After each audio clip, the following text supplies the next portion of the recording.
Duduk. Shalom. Suatu kali ada orang bertanya sama saya, bertanya demikian, Pak Daud nyesel enggak Anda masuk Kristen? Kenapa? Anda dulu kan sakti, tiba-tiba hilang kesaktiannya, jadi manusia biasa. Saya berkata sama dia, ada moto dalam hidup saya, maju tanpa menyesal. Apa saudara? Maju tanpa menyesal, setia tanpa bertanya, hidup dalam kehormatan. Itu aja. Nah, sampai sekarang saya tidak pernah menyesal saya masuk Kristen.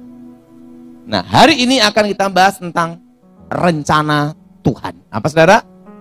Nah, siapa yang percaya dalam hidupnya rencana Tuhan itu yang terbaik? Angkat tanganmu. Nah, tepuk tangan untuk Tuhan kita. Mari kita buka Alkitab kita saat ini dalam kitab Yeremia pasal 29 ayat 10 sampai dengan ke-14.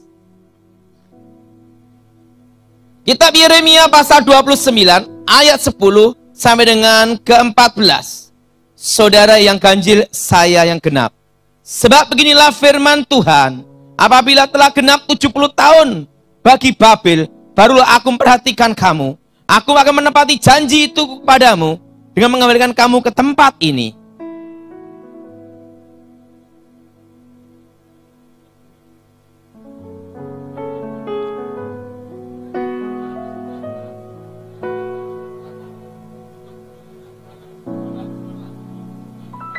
Dan apabila kamu berseru dan datang untuk berdoa kepadaku, maka aku akan mendengarkan kamu.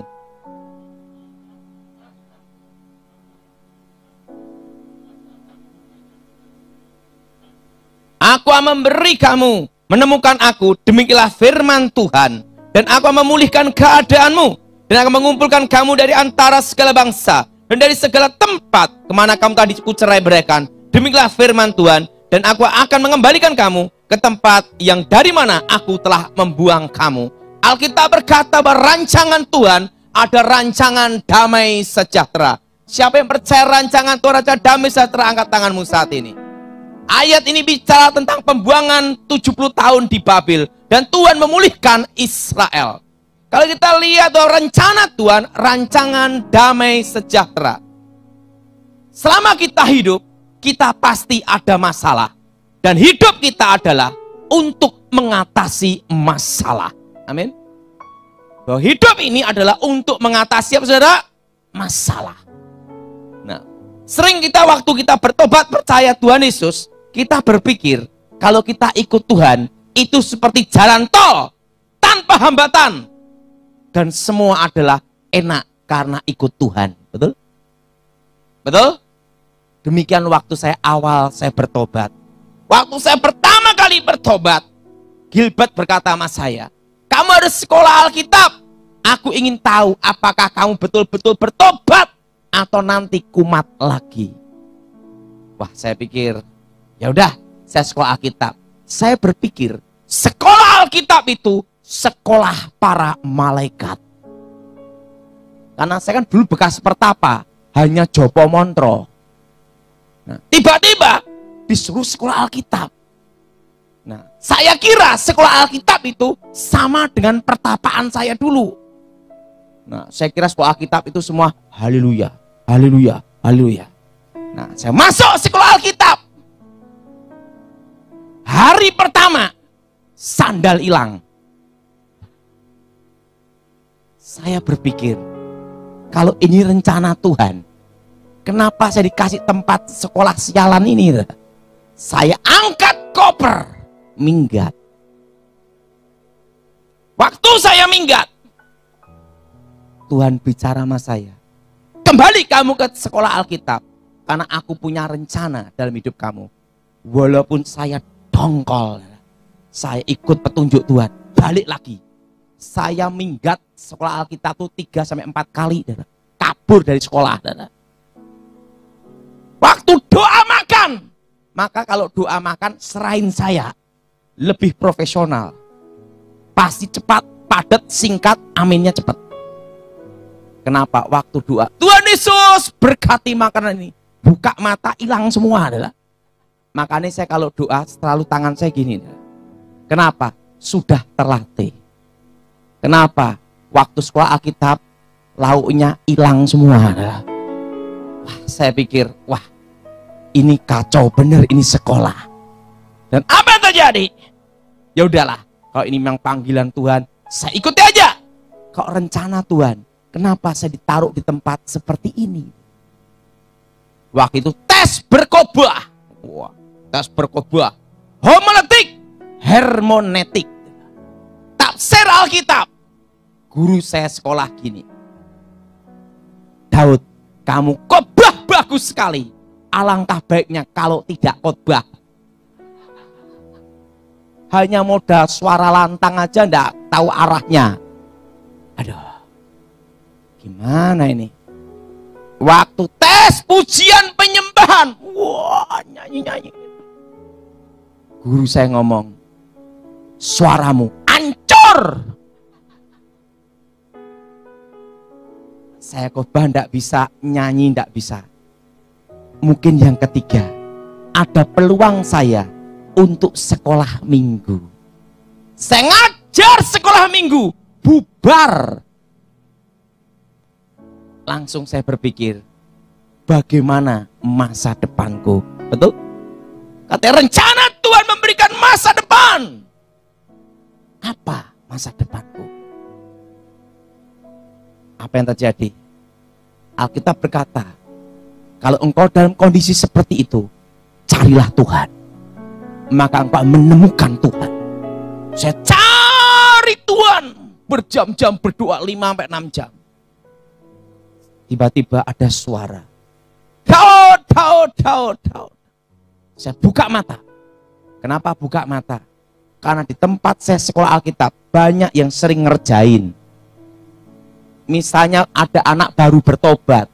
Tuhan ampuni dosaku. Temennya di belakang berkata apa? Sudah ku ampuni anakku.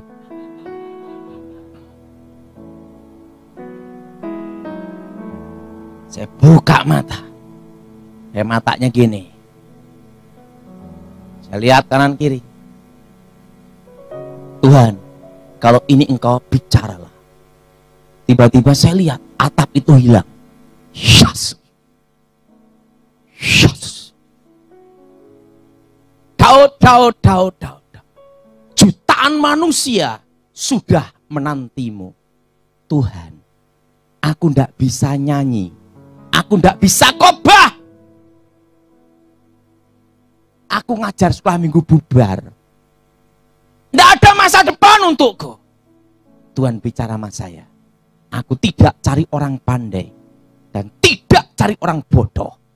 Aku mencari orang yang mau kupakai. Tuhan, daripada tidak ada yang pakai aku, pakailah. Sang Tuhan berkata sama saya, bangkit berdiri. Engkau akan kuajari 7 langkah api. Karena engkau akan disebut penginjil api. Bangkit berdiri. Tangan saya gerak semua, mulut saya langsung berbahasa lidah, teknik berkhotbah. Jadi saya langsung hari itu juga langsung bisa khotbah. Nah, saya turun dari tempat itu. Saya cerita sama teman saya, sama kepala asrama.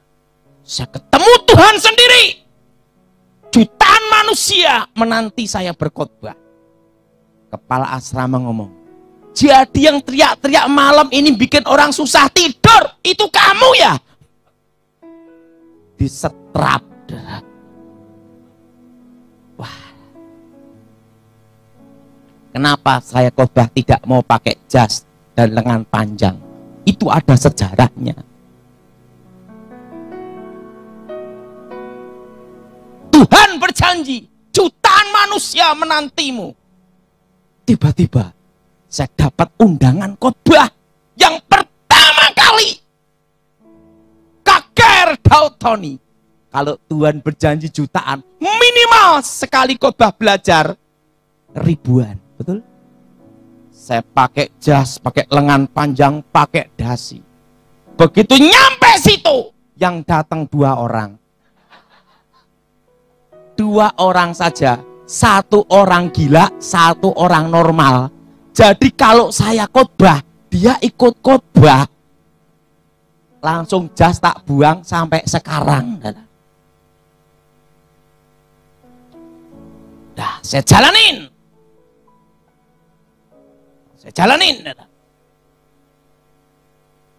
Tiba-tiba rektor panggil saya. Mau wisuda. Daud, ada apa tuh? Pak Pontas. Sebenarnya kamu tidak lulus. Hah? Tetapi kalau tidak diluluskan, muridnya tinggal 4. Karena anugerah keselamatan dan belas kasihanku, engkau kunyatakan lulus.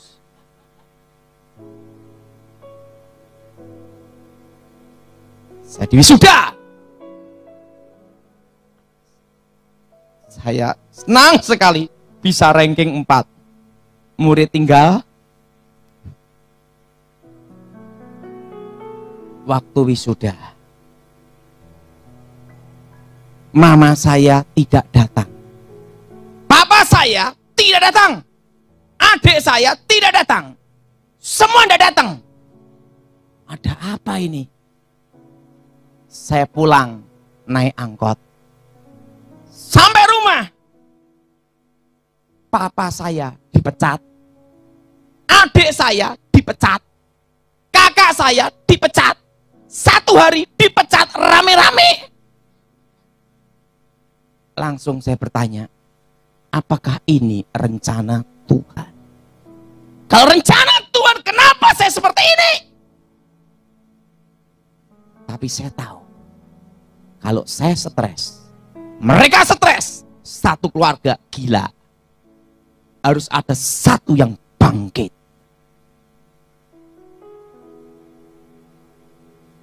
Saya berdoa. Saya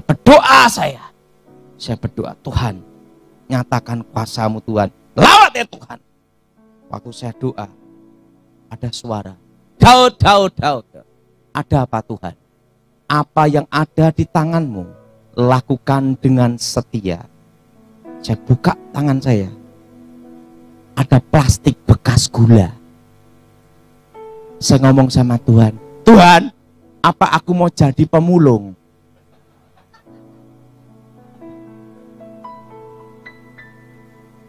Tuhan bicara, dengan tanda inilah kamu akan menang. Shot salib.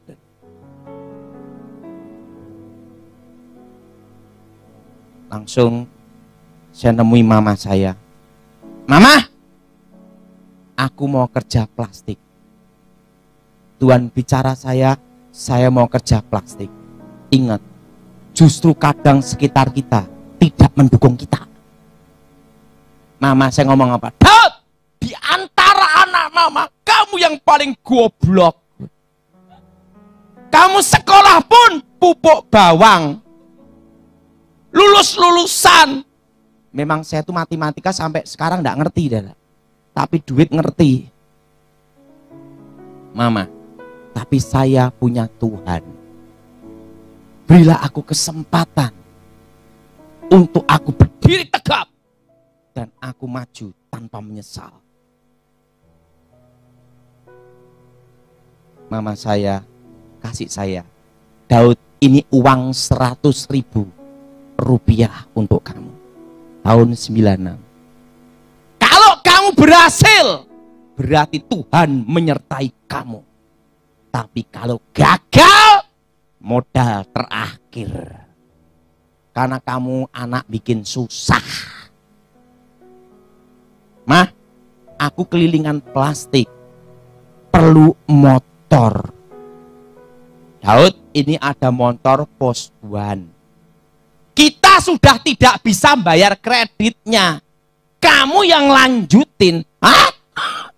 Udah 100.000, bulan depan suruh bayar kredit. Saya berdoa. Uang 100.000 saya gembalong beli di toko kilat plastik.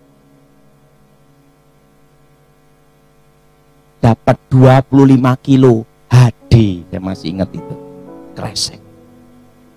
Saya ngomong sama Tuhan, Tuhan, tolonglah saya. Saya angkat plastik sendiri dan saya berdoa, apa yang harus saya lakukan? Ingat, apa yang dilakukan dengan doa itu ada kekuatan. Tuhan bicara sama saya, pergi kamu ke satu tempat. Engkau akan ku ajari bekerja. Saya angkati plastik naik motor itu. Gimana Tuhan? Kamu jualan di tempat simbok-simbok itu. Naik itu motor, nawarin plastik ke simbok-simbok itu. Sehariannya untung 2.000, 3.000. Saya kumpulin. Tapi saya ingin sekolah. Saya sekolah. Mau sama kerja gitu, Dada. Saya sekolah teologi, ikut ospek, udah latihan ospek sama kerja nih, Dada. Rektornya panggil saya, Daud, kamu dipecat dari ospek. Loh, Pak, saya akan beri saya kesempatan supaya saya sekolah tinggi teologi sama kerja. Rektornya ngomong apa? Kamu itu goblok. Di antara muridku tidak ada segoblok kamu, nanti bikin susah, bikin kacau. Akhirnya baik Pak Pontas. Jadi saya di tengah-tengah ospek dipecat, bayangin. Baru nyoba sekolah. Setelah itu saya tetap kelilingan plastik terus, dari omset 25 kilo sampai 50 kilo tak kelilingin terus. Untung 5.000, 6.000, 10.000. Dari 5.000, 6.000, dari 25 kilo setengah kintal 1 kintal, 1 kintal setengah ton sampai puluhan ton, sampai jadi pabrik.